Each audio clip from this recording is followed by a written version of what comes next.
Well, it's personal between me and you, and I'm going to do you some serious harm, you big stiff idiot. The Untouchable True School Sports Empire proudly presents something the boxing games are missing. Hey, what's going on? It's your boy BT, and I came here to talk some boxing with the thousands of True School Sports subscribers. Now, I wanted to talk about seemingly everybody's new favorite topic in boxing these days, and that's the topic of the lightweight division. Because I'll tell you guys this, I know we got Lomachenko fighting Richard Comey this Saturday, big fight, for the division. This was once supposed to be a unification fight. We'll get to Lomachenko in another video, but I wanted to talk about something that really came across my mind as I watched Gervonta Davis on Sunday and as I was at the Devin Haney fight here in Vegas on Saturday. And I got to call a spade a spade. The more I watch Devin Haney and the more I watch Gervonta Davis, the more I'm actually starting to believe in George Kambosos Jr. Let me repeat that again if you didn't get it the first time. The more I watch Devin Haney and the more I watch Gervonta Davis, the more I'm beginning to believe in George Kambosos Jr. And let me explain why I'm saying what I'm saying. Now, the narrative of Gervonta Davis' whole career has been that he's like the Mike Tyson of lightweights. He's got the best punch power in the world. He's parking everybody with his power.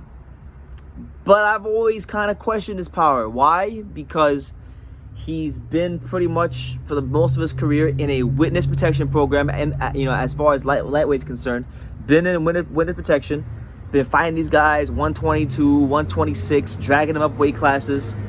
The only two full-fledged lightweights he fought, he's failed to stop both of them, which is he failed to stop one of them, which was Isaac Cruz, on short notice, by the way. Then he fought Gamboa, who got injured early in the fight, and he took him 12 rounds to get him out of there. So the quality that we've seen from Tank, that's gotten him all this notoriety and all the hype, hasn't been there when he's fought fighters, lightweights that are actually lightweights. So that calls into question his power. The only guy before Cruz, the only guy that had went the distance with Tank was early in his career. He fought a journeyman named Herman Miraz. And anybody who knows boxing knows that Herman Miraz has been up and down weight classes. He's fought at 115, 118, everywhere. He's been up and down. He's got like over 30 losses, right? So Herman Miraz fought Gaio Estrada, I believe it was like in a 10-rounder early in Gaio's career. Gaio Estrada knocked out Herman Miraz in 9 rounds. He fought Tank in a 6-rounder early in Tank's career. Herman Miraz took Tank the full distance. Now, people may say, well, BT, you can't be comparing Gaio Estrada to Tank. You're right, I can't, because there's no comparison. Gaio Estrada is unquestionably an A-level fighter, and he stopped Herman Miraz. People would say, oh, I was having an argument with my friend Felipe. Shout out to Felipe. He was saying that, BT, you're not giving context because Tank fought him in a 10-round or a 6-rounder. Gaio fought him in a 10-rounder. Yeah, but the number of rounds for fights never mattered when Tank fought Hugo Ruiz. It never mattered when he fought Leo Santa Cruz. He got them out of there 6 rounds or less. Same thing when he fought Jesus Cuellar. But now with Herman Miraz, it's a big deal.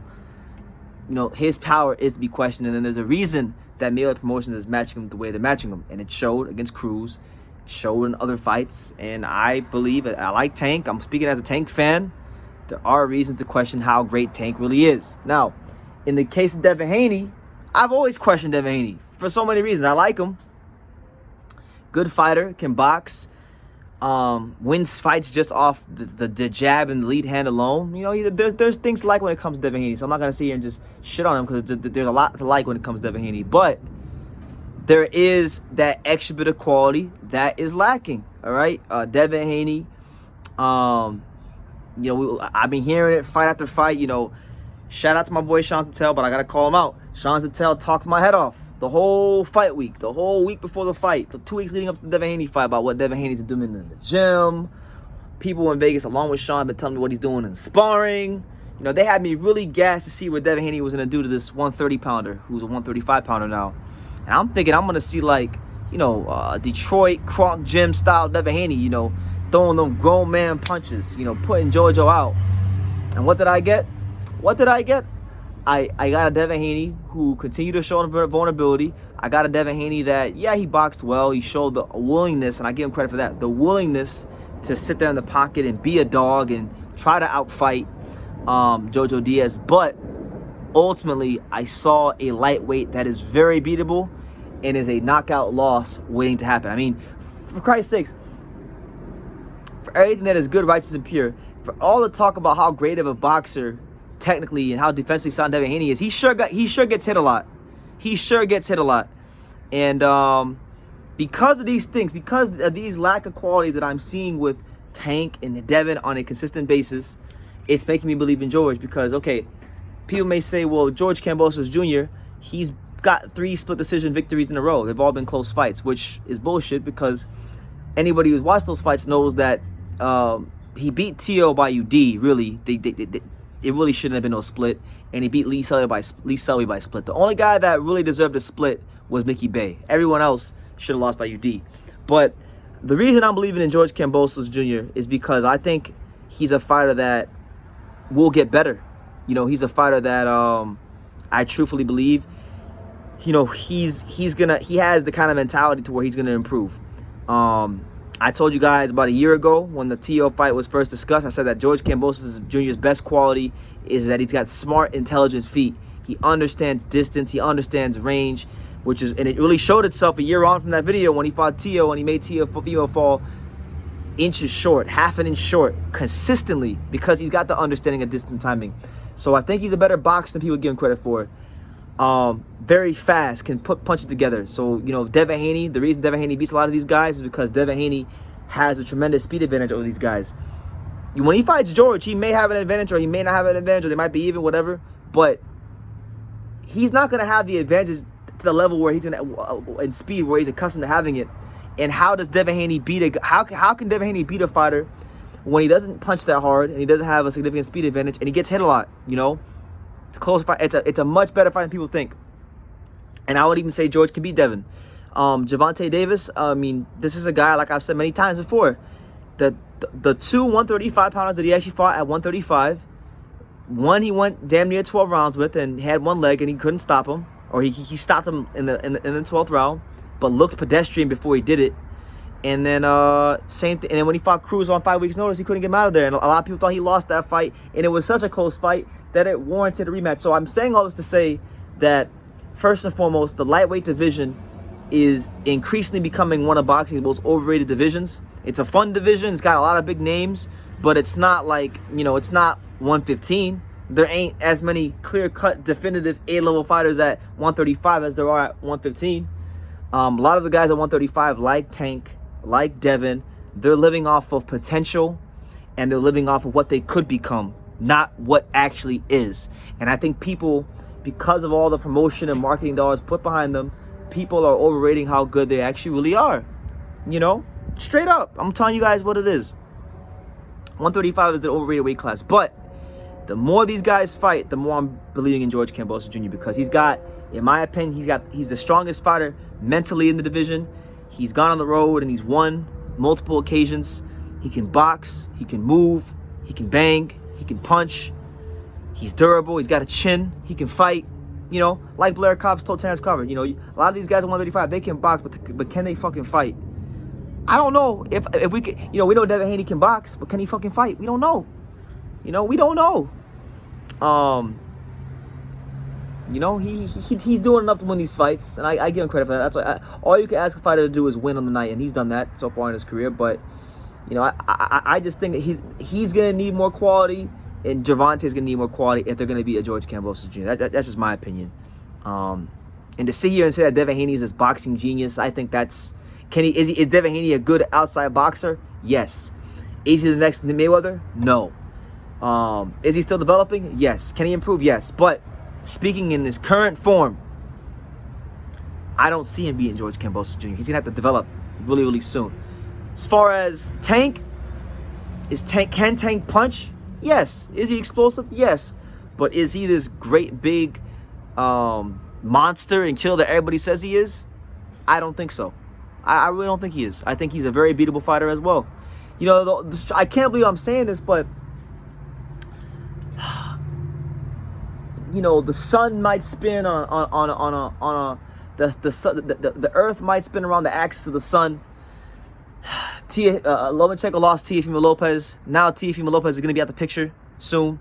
He's weight drained. He can't make 135 no more. All this shit that's happening in 135. We talked about Haney. We talked about Tio. We talked about Tank. We talked about Kambosos now. The way things are going, if Lomachenko can go in there and beat Richard Comey, fuck. He might come around and become the best 135 pounder in the world again because, you know, he's got the skill, he got the quality, he got the footwork, he's got a lot of things going for him. He's willing to get in there and have a dogfight. There's a lot of ingredients that make Lomachenko a fantastic fighter. And I still think, you know, with him, I think the Teofimo loss might have been one of the best things that happened to him because we saw what happened in the Nakatani fight. Nakatani was coming off a big win against Verdejo, and Lomachenko punished him like nobody's punished Nakatani, like nobody's beat him. And it was a statement victory, his best performance at 135. Now, he's got to get past Comey. That's no gimme. But if he does, I'm telling y'all right now, I love his chances to become the man in the division again because I'm not seeing it. I'm not seeing what I need to see from Devin, and I'm not seeing what I need to see from Tank. I still think there's some flaws.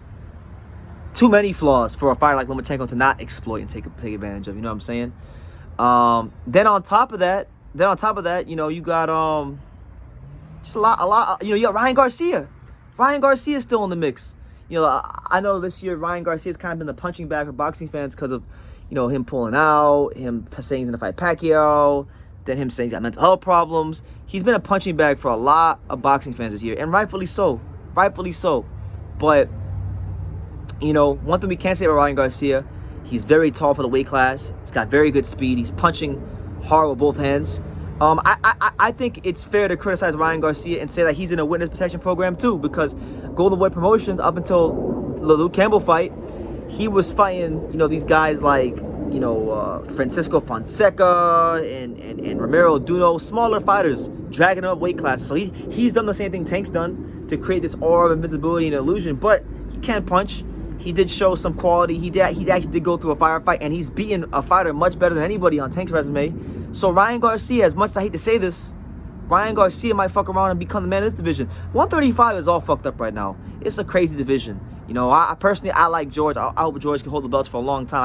I think it'd be the best thing for boxing if George could hold the belts for a long time, reign, and just be the champion that boxing needs. Because Ryan Garcia is a cloud chaser. He don't want no smoke with anybody, really. Ryan Garcia, he's talking all this stuff about, I'll fight Kambosos next. And listen, man, you need to get back in the ring. Because I talked to Roberto Diaz at Golden Boy. I know for a fact, no matter what the fuck you tweet, he's not putting you in the ring with George Kambosos off the rip. You're gonna have to get a tune-up fight. So he's blowing smoke. But you know, 135 is so crazy right now. There's so many overrated fighters at 135 that Ryan Garcia might fuck around and actually be the best fighter in this weight class. Lomachenko might, even after losing to Teofimo Lopez, he might come around and be the best fighter in this weight class. So 135 is crazy. And look, we'll talk about this more on the live, but I really think it's a fun weight class. There's a lot of names. It's good for boxing, but this weight class lacks greatly top tier A-level talent. It does. Because, like, for example, when I go to 115, right? Because I think 115 is one of the best, if not the best weight class in boxing. I see guys like Guy Ostrada, who's clear-cut A-level pound-for-pound fighter. You see a guy like Cholatito, who's a future Hall of Famer, top, you know, A-level fighter, even at his advanced age. Kazuto Ioka proved himself over the last couple of years to be an A-level fighter. You know, Rung Vasai, in my opinion, didn't start off an A-level fighter, but grew into it with time, and has shown that, you know, he's knocked out Cholatito and he's outboxed Gallo. He's got two wins over Cholatito and a win over Gallo. And he's gonna have a big fight soon again with Quadras, probably his next fight. So he's an A-level. There is 4 clear-cut A-level fighters at 115. And then last year, when Kazuto Ioka fought Kosai Tanaka, Tanaka was looked at to be a pound-for-pound top 10 caliber fighter, or a top 10 pound-for-pound fighter. And then when he fought Kazuto Ioka knocked his ass out, made him do cartwheels, and ran his ass out the fucking division. So it's just hard for me to like look at 135 and see the belts being passed around, seeing these guys blowing smoke, seeing so many marquee fights not happening. It's hard for me to get as excited about it as other boxing fans. But look, it's good. We're getting a good run of fights. Hopefully 2022 could be a year where we get more marquee fights. But yeah, just wanted to get my thoughts out there on Tank, on Devin, on Lomachenko, on Ryan, and just the 135-pound division in general. And just let me know, I wanted to know what you guys think about it. But yeah, who do you guys like? Let's say let's just say next year, December of 2022. At this time next year, who do you guys think will be the man in the weight class? Will it still be George Kambosos? Will Devin have taken the throne? Will Tank have taken the throne? Steven Espinoza has already came out, the executive of Showtime. He's already said that the money for a fight with Tank Davis is not in Australia, so they're already kind of showing their hand. They don't have any willingness to want to go to Australia. They don't want to fight George Kambosos in Australia, even though Kambosos is the man. He's the A side. He's the guy with the belts. He's the guy with the country behind him. George Kambosos Jr. wants to fight in Australia. The fight is going to happen in Australia. And if Gervonta Davis doesn't want to fight him in Australia, then he don't want the fight. Straight up like that. So a lot of moving parts going on at 135. You still got Rolly, who I believe Gervonta Davis has to stop, has to come see at some point, because he did have a contract signed with him, and there is no open investigation for what he was alleged of doing. So right is right and wrong is wrong. Give Rolly a shot and be a man of your word. Just a lot of things happening at 135. It's not, in my opinion, I don't think it's one of the best weight classes in boxing, but I do think it is one of the most exciting weight classes in boxing, because I don't think there's one clear-cut definitive guy at 135. I think there's a lot of guys that are extremely vulnerable, and there's a lack of willingness from a lot of these promoters to put their guys in with the other top guys. So until further notice, the lightweight division is very overrated, but it's exciting. So you guys let me know what you think in the comments down below. Make sure you guys take the time to subscribe. And like I say in every single one of these videos, you can love me or you can hate me, but I'm just kidding, Daniel. So until next time, take care, guys. Thank you for watching another video on True School Sports, the home of boxing. If you made it this far, do me a favor and do yourself a damn favor. Hit that subscribe button and surely you will not be disappointed.